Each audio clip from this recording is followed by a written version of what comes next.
Hi team. In this video, I'm going to talk about corporate strategy, specifically focusing on related constrained diversification and unrelated diversification. These are two important strategies that companies use to grow and expand in new markets, but they approach it in different ways. To illustrate these strategies, I've chosen two companies from different industries, Apple and Berkshire Hathaway. Let's dive right in.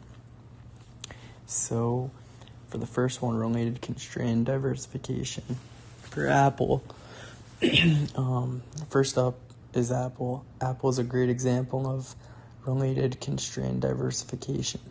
This strategy is when a company expands into new but related industries using its existing strengths, technology, or customer base. Apple, originally known for making computers, has diversified into other related projects like smartphones, tablets, smartwatches, and even services like iCloud, Apple Music, and even the App Store. So what makes this related? Apple's core competitors, like its strong brand, design capabilities, and even its technology, obviously, have kind of allowed the company to branch out into products that are closely linked to its original actual business. One example would be the iPhone and how it integrates seamlessly with the iPad and the Mac.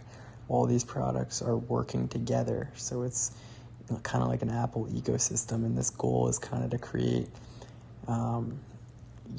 similarity across the projects. When a consumer buys an iPhone, they're more likely to buy a Mac. So it's just, all interrelated, and the diversification in this case is related because all of its products and services align within the company's technological focus. So they all share a similar target market, tech-savvy customers who value premium products and seamless integration. For unrelated diversification with Berkshire Hathaway, they're led by Warren Buffett, and that is an example of unrelated diversification. This is when a company expands into an industry or market that are completely different from its original focus. Unlike Apple, which stayed within the tech space, Berkshire Hathaway has invested in companies across entirely different sectors, such as insurance, Geico, energy, so it'd be Berkshire Hathaway, railroads, and even consumer goods, so like Dairy Queen, Duracell. These businesses are not related to Berkshire Hathaway's original textile manufacturing roots, and there's little to no synergy between the different industries they operate in. So this strategy behind this type of diversification is often about reducing risk. By owning businesses in a wide range of industries, Berkshire Hathaway can protect itself from downturns in any sector. For example, if the insurance industry is facing challenges, the energy sector or railroads may be thriving, helping Berkshire stay financially stable. This approach gives them more flexibility and spreads the risk.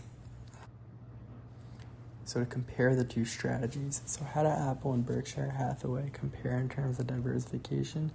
Well, Apple uses related constrained diversification, which means they focus on expanding within industries that make sense based on their existing capabilities and consumer base.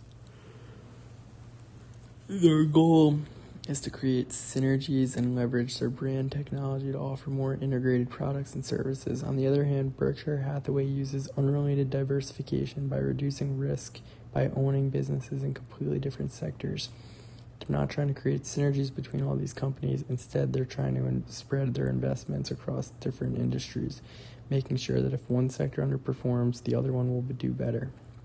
In both cases, the companies are growing and expanding, but they're doing it at very different ways, depending on their goals and strategies.